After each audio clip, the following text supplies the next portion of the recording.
What's up guys, I'm Zach. Welcome back to my shop. Today I want to take you through how I built this giant workbench for under $150. It's about 10 feet long, about 34 inches tall, a space to put a vise. It's got a huge 9.5 foot by 2 foot work surface, as well as a bottom shelf to store all of my tools. And it has these 4 giant deep drawers to store all of my hardware, all of my drill bits, and all of my miscellaneous tools. My garage was completely empty when I first moved into it, down to the studs in the walls. I had no storage and was barely getting by trying to fit even the beginning collection of tools that I was previously trying to store at my apartment as well as my folks' house. It was definitely time for a workbench upgrade. I bought 2 4x4s 10 feet long from Home Depot, and the design of my workbench would have 3 sets of 4x4 legs, all about 33 inches tall.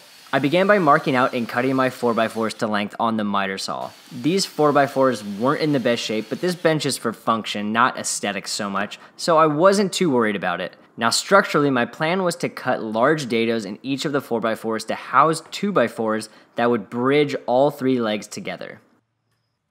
Now in cutting half lap joints, you don't want to ride your piece along the fence as it can pinch, and that's dangerous, and you should never put yourself in danger when woodworking. So I used a clamp and a scrap piece to rest the piece up against the fence initially, and then as I moved my piece forward, the piece would be in the proper position but no longer riding up against the fence.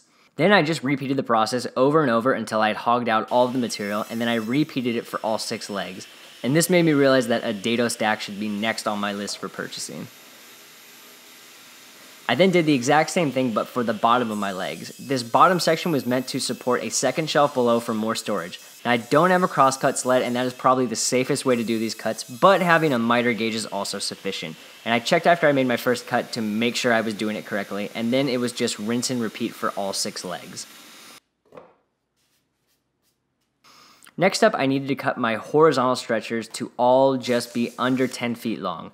My circular saw was really struggling with this. I think it's a mix of some of the 2x4s being really hard and old, as well as me needing a new blade.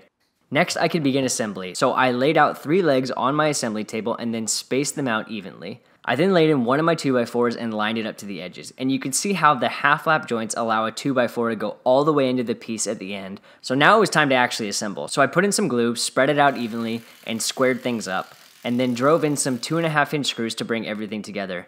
And no one was ever going to see the inside of these 2x4s, so it didn't really matter how ugly they were. The joints just needed to be strong. And I just checked to make sure my middle piece was at the center of the 2x4 and drove in more screws to that piece and the other end piece. I then repeated that process for the top support, and these things were pretty damn heavy at this point.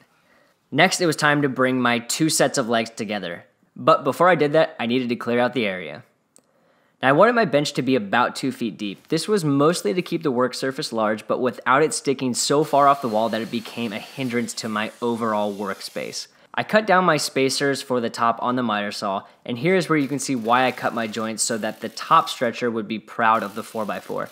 This allowed me to then use a horizontal piece to bridge the front and back leg sets and have it be flush with the longer stretchers. Now for the bottom stretcher, same concept, just on the outside.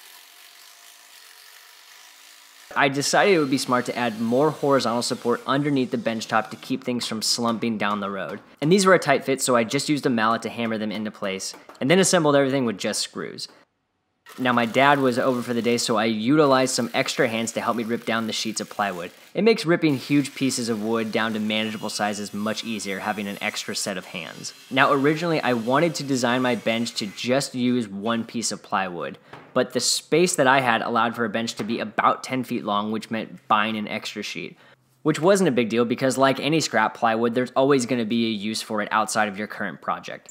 So I built this clamp rack from it, and it works great. Alright, back to the build. Now, like my assembly table, I knew that this surface would get dinged up pretty bad over time, so I didn't want to permanently anchor it to these stretchers. Instead, I just used brad nails to hold everything in place.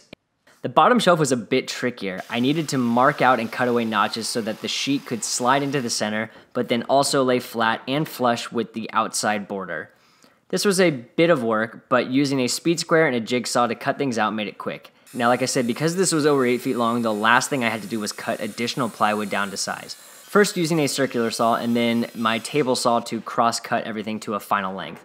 And like the other work surfaces, I secured them in place, first the top with nails, and then the bottom piece after cutting notches. Then lots of back and forth to maneuver it into its final place. Now at this point the bench was done and I could have stopped here, but the night before I happened to be watching a movie where someone had a workshop with a similar bench that I was building, but with lots of drawer storage underneath, so I decided I also wanted to add some drawers underneath the top shelf. I began by cutting all my sides to length on the table saw and then went back and cut dados in the pieces that would accept a 5mm piece of plywood at the bottom. I then drilled pocket holes for assembly. Now before putting them together, I also ripped my 5mm plywood to correct dimension on the table saw.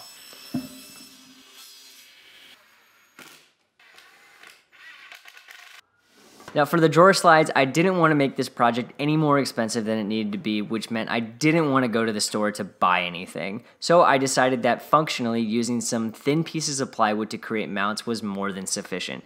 To make the L pieces, I drilled holes and countersunk them so the screws would be flush with the wood and not hinder any sliding. This part's important. I then applied glue, clamped things together temporarily, and then drove in my screws. Then I could remove the clamps from the piece and then repeat the process for the rest of the slides. I then repeated the same drill, countersink, glue, and screw process to attach the wood sides to the drawer. Now one pro tip is that the L mount that will mount to the bench needs to be slightly taller than the slide piece like you see here so that the drawer can hang and slide freely without getting stuck to the underside of the top part of the bench. Then I just screwed my mounts, and the only tip here I can give is to make sure you make drawer mounts that are long enough to span the underside of the cabinet. Without even thinking, I almost messed that part up. Now again, I could have stopped here, but I had some leftover walnut veneer plywood from another project and decided that this would make a really great false drawer front. So I ripped everything down on the table saw. After cutting all of my drawer fronts to their final dimensions, I put them up against the drawer and picked a height I thought would look good for the drawer front to mount against it, against my bench. I also made sure things were leveled as well as centered using a mallet. Then I drove in a few small brad nails to tack it in place. Now I didn't always make things, and so I'm a little embarrassed to say that I did have some single drawer pulls left over from an old piece of IKEA furniture that I had saved. So I found the center of the drawer front and drilled a pilot hole. I then screwed in the pull from the backside. At this point the bench was finally done, for now at least. By the time I had all of my tools on the bottom shelf, the drawers filled with all of my screws and drill bits and other hardware, this thing was literally too heavy to move, which was exactly what I wanted out of a big functional workbench. So this being something that I've had now for a month and a half in the shop has been a total game changer in terms of getting things off the ground, getting them organized, and even though I now have more things in this shop than I've ever had before in my life, it feels the most empty because things are out of my way and I can move around freely and they're in certain places where I know I can get to them quickly, and overall it's just made my workflow more efficiently. If this is your first time to the channel, I encourage you to subscribe. You can check out some of the other projects that I've worked on. Some of them are really functional and others are kind of weird and don't really serve a purpose, but they were fun to make. So thank you so much again for watching this video, and until next time, happy making.